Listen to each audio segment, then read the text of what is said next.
En realidad, la idea de esta exposición es limitarme a por lo menos explicar un poco y como forma de invitar a recuperar esta noción o esta forma de enfoque de las cuestiones de la formación y el desarrollo de lo que es un sistema como el capitalismo y en el caso de su raigambre en la provincia. Por eso que se lo presenta como apuntes para el estudio y desde dónde lo hacemos, ¿no? Desde esta noción.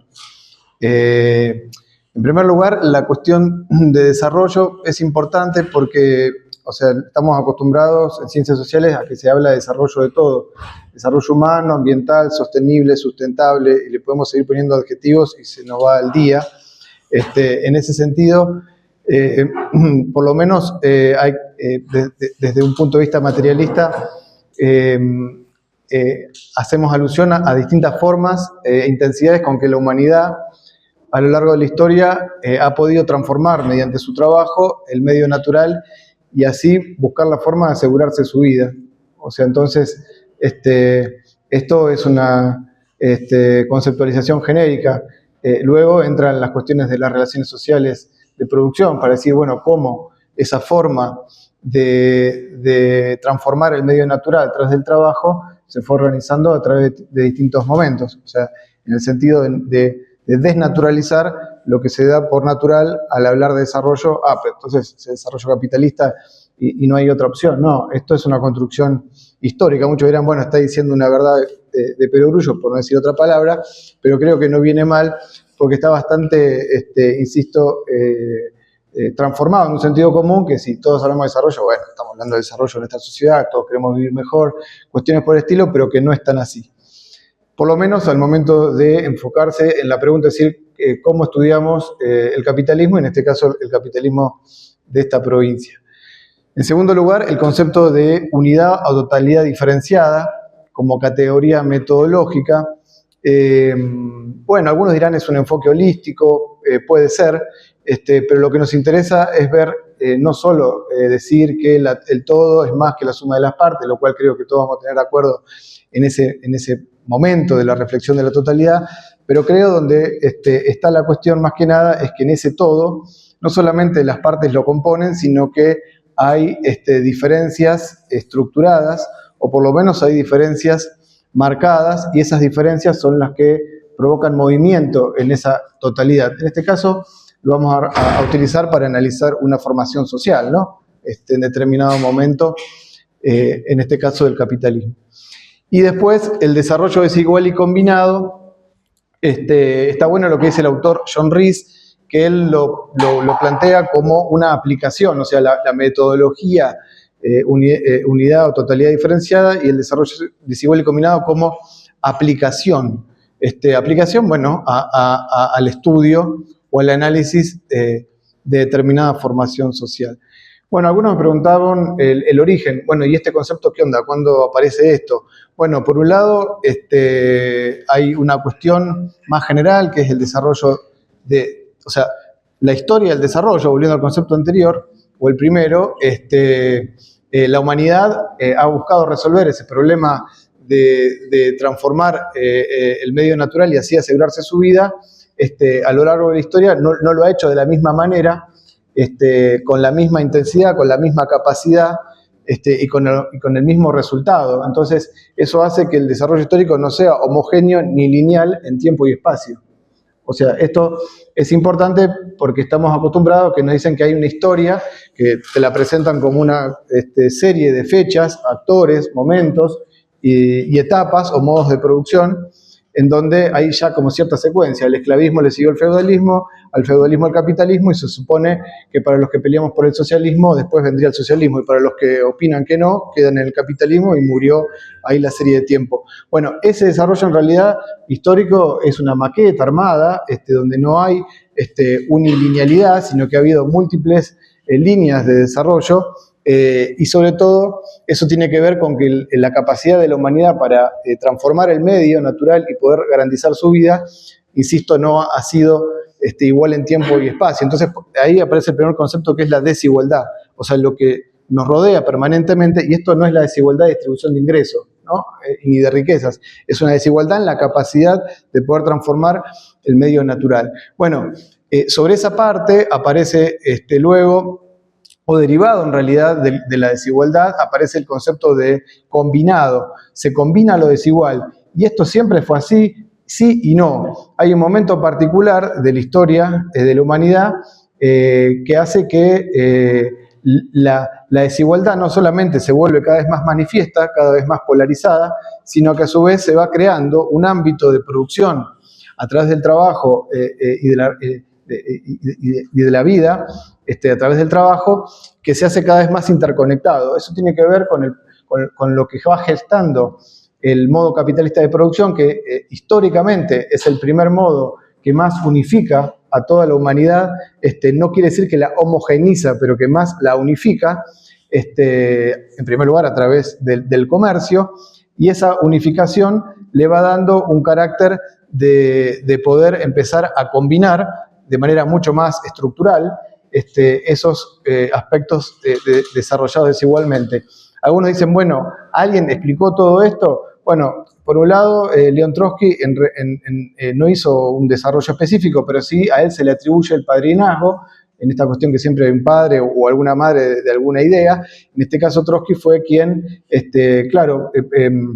dijo, bueno, a falta de un término propio, a desigual, le vamos a considerar esta cuestión de lo común, de lo estructurado y unificado, le vamos a poner combinado. Eso está más bien desarrollado en el capítulo 1 de la historia de la Revolución Rusa, donde él explica cómo un país con semejante nivel de atraso relativo respecto a otros países europeos, ni más ni menos Alemania, que era y es limítrofe, cómo ese país podía saltar etapas y no tener que transcurrir una suerte de incipiente salida del feudalismo al capitalismo y poder ir hacia el socialismo de manera no lineal, ¿no? Porque entonces la discusión en Rusia, principios del siglo XX, era la posibilidad no de saltar etapas, y entonces, la posibilidad de combinar lo desigual, atraso con avanzado respecto a esas capacidades de transformación de la realidad, da lugar a esta definición. Hay otros autores, Luis Vitale, que es argentino-chileno, que retoma ese concepto, lo complejiza con articulado, específico, diferenciado, o sea, le va agregando calificativos, pero esos calificativos tratan de dar cuenta de que la categoría no es estática, la categoría se puede enriquecer y esa categoría puede permitir pensar e intervenir mejor sobre la realidad. También el geógrafo marxista David Harvey, quien habla de desarrollo desigual, geográfico desigual, combinado, contradictorio y complejo. Bueno, ¿qué nos aporta? ¿Para qué nos sirve esta categoría? Bueno, humildemente creo que, para dar un ejemplo del trabajo, tiene otros ejemplos, pero hay una cuestión que cuando uno se pregunta, bueno, ¿cuándo empezó esto? ¿Cuándo empezó el capitalismo en esta región, donde lo queremos estudiar? Disculpen. Bueno, hay una cuestión, por un lado, de raíces que hay que rastrearlas de alguna otra manera, algo más o menos manejado en las ciencias sociales, que es la cuestión de la expansión del capital mercantil de algunos países de Europa por el resto del mundo y particularmente en la región. Y yo lo que me quiero detener ahí es en dos movimientos, o un movimiento doble en realidad. Ahí entra de nuevo la unidad o la totalidad diferenciada. El movimiento doble a nivel global, Europa tiene países que van atravesando una transición del feudalismo al capitalismo. Esos países más avanzados, donde el capital mercantil busca expandirse, van a conectar regiones de América Latina. Y por otro lado, esas regiones van a tener un papel de acelerador de la acumulación del capital mercantil en Europa. Y por otro lado, a nivel regional, no solamente se da un proceso de conquista de ese capital mercantil y de imposición, sino que hay una suerte de interpenetración de contrarios. ¿Por qué digo que se interpenetran contrarios? Bueno, uno es un movimiento del capital mercantil a nivel global que llega a la región, y el otro es una región que tenía una formación social, en este caso, bueno, era parte del imperio llamado Imperio Incaico, que era una formación social que aún no tenía estrictamente clases sociales, no había clases sociales como en Europa, había protoclases, había una capa diferenciada que era el incariato, por decirlo en forma sencilla, pero la base económica de esa formación social era comunal. O sea, la producción y el acceso a la tierra era común, aunque era propiedad del Inca en última instancia, porque justamente era un imperio que había dominado y conquistado otras formaciones o sociedades. Bueno, ahí hay entonces un doble movimiento, insisto, una sociedad que va del feudalismo al capitalismo, una formación social que es intervenida desde afuera, que es conquistada, que cae en una relación de dependencia y que por otro lado contribuye a que esa sociedad europea se desarrolle de manera más acelerada, porque sin la conquista de estos territorios, la historia propia del capital en Europa hubiera sido mucho más tortuosa. O sea, la posibilidad de la conquista aceleró tiempos históricos que muestran nuevamente que no hay ahí linealidad. Entonces, ¿para qué nos sirve esto? Bueno, por ejemplo, para evitar lecturas lineales, voy a decir, otra vez con el debate que ya, bueno, historiadores estarán aburridos de discutir si la calificación de esta formación social colonial era feudal o no. Bueno, no me interesa ese debate en sí, está desarrollado ahí. Lo que sí me interesa es la categoría que permite escapar de lecturas determinísticas en el sentido de tomar un aspecto. Porque en Europa había aún feudalismo, aunque era en transición al capitalismo, mecánicamente en estos territorios conquistados, los conquistadores vinieron aquí a desarrollar un esquema de saqueo para darle al rey e instituir mecanismos de uso de la mano de obra de tipo serviles, por ende, al no haber un mercado de trabajo asalariado, todo eso igual feudalismo. Bueno, lo estoy ridiculizando un poco, pero quieran o no, un poco el planteo ha sido planteado así, pero creo que la categoría de totalidad te tiene que llevar a pensar el movimiento del todo. Hay un todo en gestación, que es la economía capitalista mundial, aunque sea una primera forma de aproximación a través de la expansión del capital mercantil. Estamos hablando, obviamente, de fines del siglo XV. Todo esto está en un proceso muy embrionario. Y por último, otro aspecto que puede ser útil, la categoría, es para pensar dinámicas sociales superadoras, sobre todo en tiempos donde hay como una suerte de corset de sentido común, en donde, bueno, quienes peleamos por una perspectiva no capitalista y socialista somos permanentemente bastardeados de decirnos infantiles, utópicos y cosas soeces, por no decir otra palabra, por el estilo, cuando en realidad, bueno, es una forma de no asumir que más allá de que le guste o no el capitalismo o que opine que el socialismo es más o menos difícil, creo que amerita una reflexión de que el tiempo histórico, la forma del desarrollo en cuanto a cómo la humanidad garantiza su propia vida, a lo largo de la historia ha sido un tiempo convulsivo, ha sido un tiempo de contradicciones y ha sido un tiempo donde la aspiración mayoritaria de la humanidad siempre es a salir del pozo, a salir de las situaciones más complejas. En ese sentido, para regiones que están subordinadas, bueno, hace un rato acá Ángel y Cecilia hablaban del problema histórico de la década del 20 respecto al imperialismo sobre la India, y bueno, un poco el caso argentino, semicolonial puede ser, sí, puede ser, Lenin, imperialismo. El punto es que para geografías que están sometidas a ese esquema, las posibilidades de desarrollo son mucho más convulsivas, en el sentido de que tenés que resolver los problemas actuales apelando a lo más avanzado, que muchas veces no necesariamente está dentro de esa formación social, y la presión del mercado externo. Hoy en Argentina es la presión del Fondo Monetario, la presión de la deuda, la presión de las cerealeras, que son también parte de ese capital financiero, o de las mineras por la región. Eso hace que las contradicciones son tan imposibles de resolver de manera evolutiva que el látigo externo obliga, decía Trotsky, a que estos países tengan que avanzar a saltos. Y acá entra la gran discusión de las ciencias sociales de quién hace todo esto. A lo largo de la historia, los pensamientos de tipo mecanicistas lineales plantean que las tareas democráticas que tenía que hacer en su momento la revolución burguesa, con el ejemplo sobre todo de Inglaterra, después de Francia, siglo XVI, siglo XVIII, tareas democráticas de instituir un mercado interno, desarrollar una industria, lograr el reparto de la tierra, terminar con los resabios feudales donde había feudalismo. Bueno, todas esas cosas de la vida la tenía que hacer la burguesía. Bueno, el desarrollo contradictorio de la economía y la sociedad ha llevado a que justamente se llegue a momentos donde pueda establecerse bases para que se rompa esa dicotomía en donde los problemas que estaba llamado de manera histórica a resolver una clase los tenga que resolver otra. Bien, bárbaro.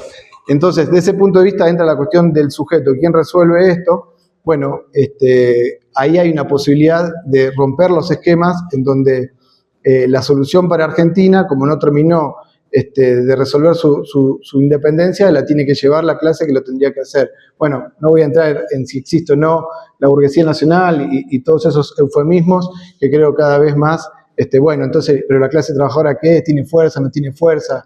¿De qué sujeto hablan? Bueno, queda para las preguntas o para el debate. Obviamente que aún con sus transformaciones y todo, la clase productora sigue siendo la clase trabajadora, asalariada, en Argentina y en el resto del mundo, y en la provincia de Jujuy. Por último, los interrogantes, en conclusiones, ¿por qué? Y bueno, porque esto está en proceso, como todo, hay cuestiones que quedan ahí respecto a un momento histórico de transición de la región, que es la crisis de toda la minería de Potosí. Eso dejó, bueno, un largo proceso donde el núcleo vital económico de esta zona, Salta, Tucumán, y ni hablar el sur de Bolivia, el norte de Chile, estaba imbrincado con abastecer a ese centro minero exportador.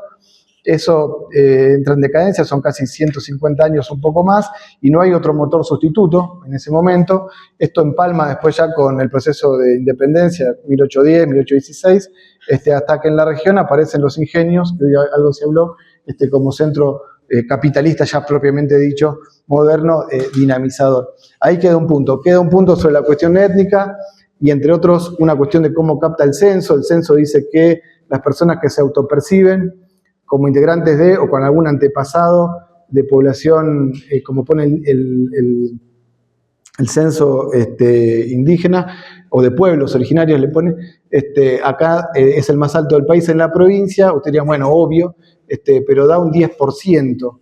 Bueno, eso hay que pensar ahí que hay de ese dato.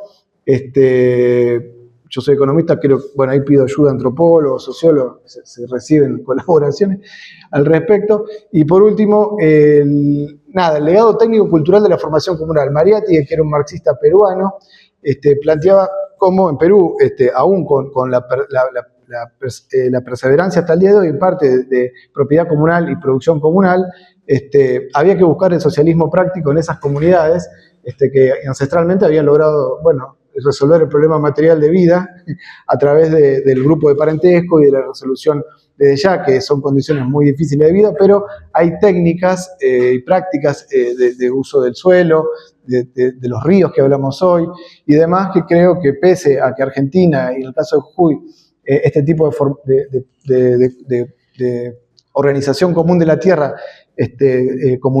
tipo AILU o comunidad, ha sido eliminado por el mercado capitalista, el reparto de tierras, no así todavía en Bolivia y Perú, pero aún así algo de eso queda.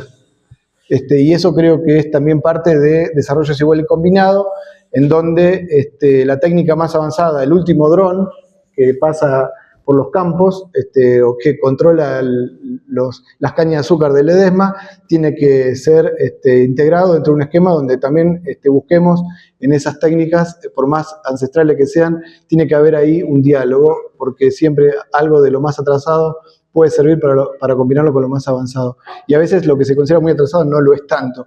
Bueno, entonces, por último, es una invitación a conocer, a estudiar y poner en práctica esta noción del desarrollo desigual y combinado. Vamos a enriquecer los fundamentos para pensar Jujuy, la construcción de una salida socialista a escala regional, nacional e internacional, momentos cada vez más convulsivos. Quiero terminar con esto. Momento más convulsivo es lo siguiente: hay un genocidio en Gaza. Bueno, se transmite por internet, se transmite por tele, se ve en todos lados. Lo que hicieron los nazis en Alemania no lo llegamos a ver, no porque si lo hubiéramos visto hubiera estado bien, pero sí es un llamado a la acción. Entonces también tiempos convulsivos es que desarrollo desigual y combinado, una atrocidad, aniquilar a todo un pueblo y desplazarlo y matar a los niños, niñas, a todo el mundo para satisfacer intereses particulares que se transmite con la última tecnología. Bueno, eso es el capitalismo, hay que superar esa dicotomía, porque realmente creo que a nadie de los que estamos acá nos gusta que pase eso, pero es cuestión también de tomar estas categorías para actuar, porque no se puede naturalizar que este tipo de cosas pasen. Disculpen esto último, pero creo que no se puede desconectar todo lo que estudiamos y de todas estas cuestiones teóricas, para que después no digan para qué sirve el CONICET, para qué sirve, no, sirve para esto. Los que dicen que no sirve para nada es porque quieren que quede fosilizado. No, tiene que servir también para estas cosas. Bueno, listo, terminamos.